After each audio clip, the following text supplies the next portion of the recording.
नमस्कार, welcome to career 247। मैं हूं प्रशांत धवन। नाउ पिछले कुछ दिनों में भारत और पाकिस्तान के जो डिप्लोमेट्स हैं दोनों अपनी तरफ से कोशिश कर रहे थे कि यूएसए उनके पक्ष में एक निर्णय ले ले। निर्णय था एक आतंकवादी संगठन को लेकर।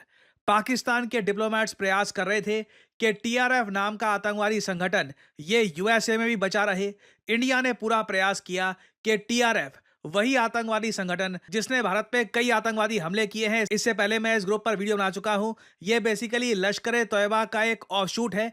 ये लोग जैश ए मोहम्मद, लश्कर ए तोयबा ये नाम फ्रंट में ही रखते। ये जो ग्रुप्स है ये इंटरनेशनली रिकॉग्नाइज्ड आतंकवादी संगठन है। तो सोशल मीडिया में इनका मेंशन या फिर कहीं और पे इनका मेंशन बहुत ही आसानी से डिटेक्ट हो जाता है और एक्शन लेना इनके अगेंस्ट इजी हो जाता है। तो इसलिए इन लोगों ने अब नए ग्रुप बना दिए हैं, TRF द रेजिस्टेंस फ्रंट। और इसी ग्रुप ने रिसेंटली पालगम का आतंकवादी हमला किया था। इससे पहले रियासी में ये लोग अटैक कर चुके हैं।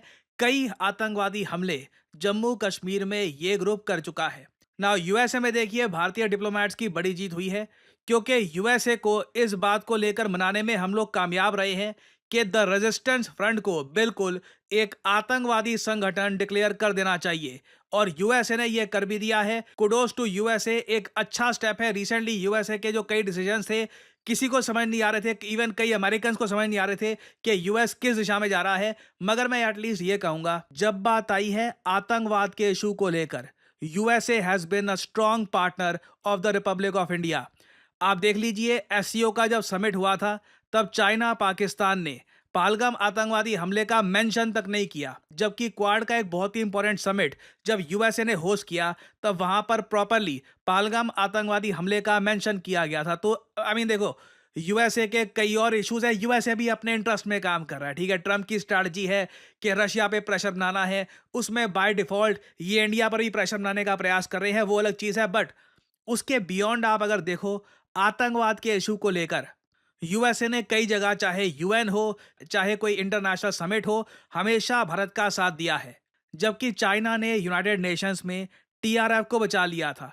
जब पहलगाम मैसेकर हुआ, हमारे 79 सिविलियंस को मारा गया, इंडिया ने पहला प्रयास यही किया कि यूएन में प्रॉपरली डेजिग्नेट करवा दिया जाए टीआरएफ को as a terrorist organisation. Pakistan ने चाइना को कहा कि ये हमको बर्दाश्त नहीं होगा, आपको टीआरएफ को बचाना होगा। और चाइना ने पाकिस्तान के बिहाफ पर, अगेन मैं ये कहूंगा, चाइना ने आज तक आतंकवाद फेस किया नहीं है।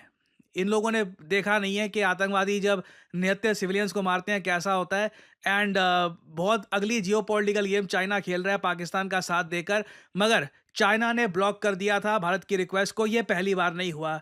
चाइना इससे पहले मसूद अजहर और वेरियस और आतंकवादी संगठनों को, आतंकवादियों को यूएन में बचाता आया है पाकिस्तान के कहने पर। और चाइना के ब्लॉक करने के बाद भारत ने कैटेगोरिकली ये कहा था कि टीआरएफ एक फ्रंट है लश्कर ए तैयबा का। जब लश्कर ए तैयबा एक यूनाइटेड नेशंस डेजिग्नेटेड संगठन है, तो कल को लश्कर ए तैयबा अपना एक ऑफशूट बना ले, अपने अंडर एक और ग्रुप बना ले, आपको उसको भी तो एक आतंकवादी संगठन जल्द से जल्द घोषित करना होगा। तो भारत ने तभी से दृढ़ निश्चय बना लिया था कि आने वाले समय में टीआरएफ को भी एक टेरर एंटिटी हम डिक्लेयर करवाएंगे एट द यूनाइटेड नेशंस। तो उस मुहिम में एक बड़ा स्टेप यहां पर यह ले लिया गया है कि यूनाइटेड स्टेट्स ऑफ अमेरिका अब टीआरएफ को मानता है एक आतंकवादी संगठन। और अब दुनिया में अभी के लिए मैं वैसे आपको बता दूं, सिर्फ 2 देश हैं जो टीआरएफ को एक आतंकवादी संगठन मानते हैं। पहला the Republic of India, second the United states of America. अभी मेरे ख्याल से भारत को कई और फ्रेंडली कंट्रीज जैसे कि फ्रांस, कुछ हद तक मैं कहूँगा जापान, ऑस्ट्रेलिया, बाकी क्वाड कंट्रीज हैं, इजराइल ऑब्वियसली, इन सब को टेबल पे लाना होगा। धीरे धीरे और कंट्रीज को यहाँ पे हमें ऐड करना होगा।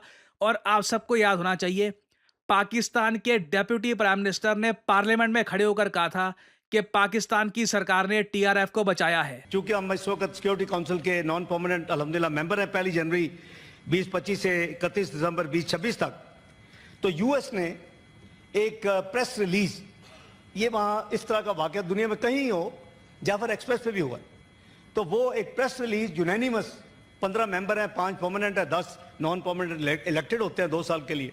तो वो एक प्रेस रिलीज उन्होंने इसी सिस्टम के तहत दी, मुझे कॉपी मिल गई। उसमें पाकिस्तान के बिहाफ पे मेरे 2 इतराज़ात थे। एक उसमें पहलगाम लिखा हुआ था सिर्फ, और दूसरा उसमें ब्लेम डाला गया था द रेजिस्टेंस फोरम। ये वो फोरम है कि जब 2019 में इसको हड़प किया गया गैर कानूनी, जो कि हम नहीं मानते, वो बिल्कुल इलीगल है, तो उसके नतीजे में जम्मू एंड कश्मीर में एक फोरम बना जिसका नाम है द रेजिस्टेंस फोरम, और उस पे उसको कंडेम किया गया, उसको जिम्मेदार ठहराया गया उस प्रेस रिलीज में। तो मुझे आई, मैंने देखा, मैंने कहा ये एक्सेप्टेबल नहीं। पहलगाम के साथ आपको लिखना पड़ेगा जम्मू एंड कश्मीर। हमारी शटलिंग हुई, ऑब्वियसली ये दिन ऐसे ही हैं कि क्योंकि टाइम का भी गैप है उधर न्यूयॉर्क में। इधर मैंने अपने अम्बेसडर साहब को, जो हमारे परमानेंट रिप्रेजेंटेटिव हैं आसिफ इफ्तिखार साहब, उनको क्लियर इंस्ट्रक्शंस दी कि आप लिख के 2 अमेंडमेंट्स इसमें डाल दें, क्योंकि कंसेंसस के साथ ये इशू हो सकती है, वरना ये इशू नहीं हो सकती। हम उस वक्त तक नहीं करेंगे। और मैंने कहा इनको बताएं कि दुनिया में लंदन से 3 या 4 हैं, तो अगर लंदन में कोई वाकया होता है तो कैसे लंदन लिखेंगे, साथ आगे यूके लिखेंगे या कनाडा लिखेंगे या यूएसए लिखेंगे या ऑस्ट्रेलिया लिखेंगे। भाई एक जगह है, लिखो ना, क्यों शर्मा रहे हो जम्मू एंड कश्मीर लिखने में। दूसरा, मैंने कहा यहां हमें एविडेंस दिखाएं कि ये द रेजिस्टेंस फोरम ने, द टीआरएफ ने किया है, तो फिर हम इसको रहने देंगे, या उनकी ओनरशिप दिखा दें। ना यहाँ पे आपने सुना, सॉरी थोड़ी एक लंबी क्लिप थी, मगर ये क्लिप डालना बहुत इंपॉर्टेंट था ताकि आप समझ पाएं कि आज के समय अनफॉर्चुनेटली यूनाइटेड नेशंस का सिस्टम ऐसा है कि पाकिस्तान जैसा देश भी 2 साल के लिए एक नॉन परमानेंट मेंबर बन चुका है यूएन का। बीच में ये यूएन की प्रेसिडेंसी भी संभालेगा पाकिस्तान रोटेशनरी बेसिस पर 1 महीने के लिए। इन लोगों ने अपनी पोजीशन का गंदे तरीके से मिसयूज़ किया है आतंकवादियों को बचाने में। खुल के पाकिस्तान के डेप्यूटी पीएम कहते हैं कि पहलगाम आतंकवादी हमला हुआ, जो टीआरएफ आतंकवादी ग्रुप है जिसने ये अटैक किया था, पाकिस्तान ने उसको बचाने के लिए पूरा प्रयास लगा दिया। हमको सबूत दिखाओ टीआरएफ कहाँ इन्वॉल्व है। अब एक बार सोच कर देखो, पाकिस्तान का लॉजिक ये है कि भारत ने जब आर्टिकल 370 हटाया था तो उसके बाद टीआरएफ खुद ही खड़ा हो गया था, ठीक है। अब तुम्हें क्या है कि टीआरएफ को यूएसए अगर डेजिग्नेट करता है एक आतंकवादी संगठन या नहीं, तुम लोग अपनी पूरी सरकार, अपनी मशीनरी उसको बचाने में क्यों लगा रहे हो। क्लियरली ये जो एक अगली गेम है पाकिस्तान का, अनफॉर्चुनेट है। इसलिए काफी बार आई थिंक मुझे समझ में आता है कई इंडियंस इजराइल के एक्शंस को देखकर इतना फ्रस्ट्रेटेड क्यों फील करते हैं, क्योंकि वो इतना फ्रीली जो इनको करना होता है आतंकवादियों के अगेंस्ट वो कर देते हैं, जबकि हम लिटरली आतंकवादी संगठन को डेजिग्नेट करवाना है, नहीं करवाना, इसमें भी बहुत एफर्ट लगाना पड़ता है हमको, कई महीनों टाइम लग जाता है, तब जाकर अगेन ये जो हम कर पाए हैं ये भी एक छोटी अकॉम्प्लिशमेंट नहीं है। पाकिस्तान आज के समय यूएस के लिए एक बहुत इंपॉर्टेंट कंट्री है। रिसेंटली ईरान को पाकिस्तान ने बिट्रे किया है, ईरान के अगेंस्ट स्पाइंग कर रहा था पाकिस्तान, और आगे भी आप देखोगे जब ईरान पर एक बड़ा हमला करेगा यूएस, उसमें पाकिस्तान जो भी एक एक वफादार सैनिक की तरह यूएसए के साथ खड़ा होगा।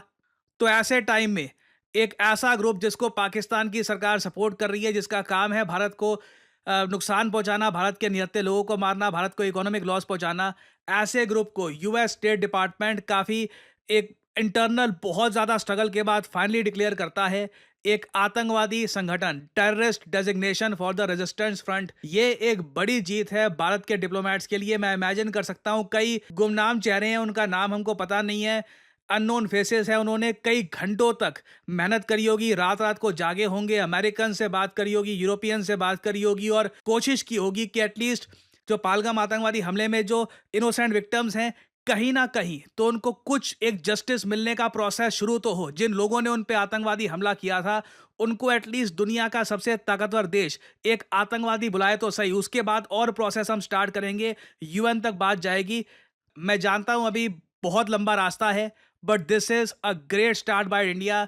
जिस चीज को लेकर पाकिस्तान का डेप्यूटी पीएम प्राउडली कहता रहा कि हमने बचा लिया, टीआरएफ को बचा लिया, कुछ ही हफ्तों तक बचा पाए थे। अब यहाँ पे आप देख पा रहे हैं टीआरएफ के अगेंस्ट एक्शन स्टार्ट हो चुका है। तो अभी देखिए इस टॉपिक से रिलेटेड और डेवलपमेंट्स होंगी, अपडेट्स आती है तो मैं आपके लिए अपडेटेड वीडियोस लाता रहूँगा। फाइनली आपसे मैं यहाँ पे सवाल पूछूंगा, कलिंग रत्ना अवार्ड रिसेंटली दिया गया है एक मिनिस्टर को बाय प्रेसिडेंट द्रौपदी मुर्मू। बताइए कलिंग रत्ना अवार्ड रिसेंटली किसको दिया गया है। काफ़ी इस पर चर्चा हुई है, काफ़ी इस पर डिबेट्स हुए थे, काफ़ी इस पर न्यूज़ कवरेज हुई थी। ये है यहाँ पे आपकी ऑप्शंस: धर्मेंद्र प्रधान, राजनाथ सिंह, अमित शाह या नरेंद्र मोदी? कमेंट सेक्शन में करिए उत्तर। जो लोग देंगे सही आंसर उनकी कमेंट को मैं दे दूंगा हार्ट, ताकि बाकी लोग समझ पाएं कि सही उत्तर क्या है। देखिए, मेरा मानना है अगर आज के समय आप आर्टिफिशियल इंटेलिजेंस का इस्तेमाल नहीं कर रहे काम में, तो आप किसी और ही युग में जी रहे हैं, क्योंकि एआई की मदद से आप बहुत सारी जॉब्स कर सकते हैं, आप बहुत सारा पैसा कमा सकते हैं, अपने आप को अपस्किल कर सकते हैं। फॉर एग्जांपल, अगर मान लीजिए मैं दिखाना चाहता हूं कि कैप्टन अमेरिका ये मुंबई के किसी बिजी स्ट्रीट में वड़ा पाव खा रहा है और उसके ऊपर एक बहुत ही अट्रैक्टिव टेक्स्ट में लिखा है यमी, तो मैं आसानी से कर सकता हूं सही प्रॉम्प्ट डालकर। और इधर आप लोग देख सकते हैं, it was just that easy. इसके बहुत सारे वेरिएंट आप बना सकते हैं। अगर मैं चाहूं कि इस इमेज को मैं मूव करवाना चाहूं, तो इस तरीके से, जैसे कि अपनी स्क्रीन पे आप देख पा रहे हैं, मैं बहुत सारे जनरेटिव एआई सॉफ्टवेयर की मदद से इस इमेज को मूव करवा सकता हूं, एक स्टोरी क्रिएट कर सकता हूं। I can pretty much do anything. और ये सिर्फ एक छोटा सा, एक बहुत ज़्यादा छोटा सा एस्पेक्ट है जनरेटिव एआई का। जनरेटिव एआई की मदद से आप किताबें लिख सकते हैं, आप पर्सनालिटीज क्रिएट कर सकते हैं। You can pretty much do anything you want. और अगर आपने सही जगह से जनरेटिव एआई का कोर्स कर लिया, तो मैं आपको बता दूं, आप एक प्रॉम्प्ट इंजीनियर के रूप में नौकरी कर सकते हैं। जी हाँ, प्रॉम्प्ट इंजीनियर। कई लोगों को पता ही नहीं है कि ये नौकरी एग्जिस्ट भी करती है। कई लोग आराम से साल का 4 लाख से लेकर 6 साढ़े 6 लाख, जी हाँ, जो रियलिस्टिक सैलरी होगी वही मैं आपको बताऊंगा।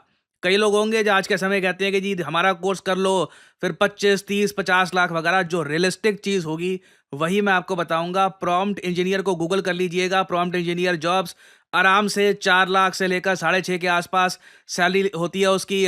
और डिपेंड करता है आपके एक्सपीरियंस पे। And you can start your career. आप खुद का एआई स्टार्टअप कर सकते हैं, आप कंटेंट क्रिएटर बन सकते हैं। आप लोगों ने मुझको देखा है, मैं कंटेंट क्रिएशन में एआई का कितना इस्तेमाल करता हूं, आप सबको पता है। तो अगर आप जनरेटिव एआई को प्रोफेशनल तरीके से सीखना चाहते हैं, लाइव क्लासेस से, कि जहां पे आपके सामने टीचर हो, आप टीचर से सवाल पूछ पाओ कि जी ये प्रॉम्प्ट ऐसे क्यों डाला है, ये प्रॉम्प्ट में ये चीज़ अगर मैं ऐड करूं तो रिजल्ट ऐसे क्यों आता है, ये सब चीज़ें आप समझना चाहते हैं, तो करियर 247 का जनरेटिव एआई कोर्स हमने कर दिया है लॉन्च। आपको सिंपली क्या करना है, वीडियो के कमेंट सेक्शन में जाइए, यहाँ पे आपको लिंक मिल जाएगा, our generative AI for all. Now ध्यान दीजिएगा, इस कोर्स का नाम हमने स्पेसिफिकली रखा है जनरेटिव एआई फॉर ऑल। आप एक बिगिनर हैं, आपकी अभी तक नौकरी लगी नहीं है, आप नौकरी कहीं पर कर रहे हैं, खुद को अपस्किल करना चाहते हैं, कंटेंट क्रिएटर हैं, बेसिकली आप किसी भी स्टडी में आते हैं, तो करियर 247 का जो ये जेन एआई फॉर ऑल है, ये आपको काफ़ी हद तक हेल्प करेगा। और इस पूरे प्रोग्राम के एंड में ना, खुद का एआई स्टार्टअप आप कैसे बना सकते हैं,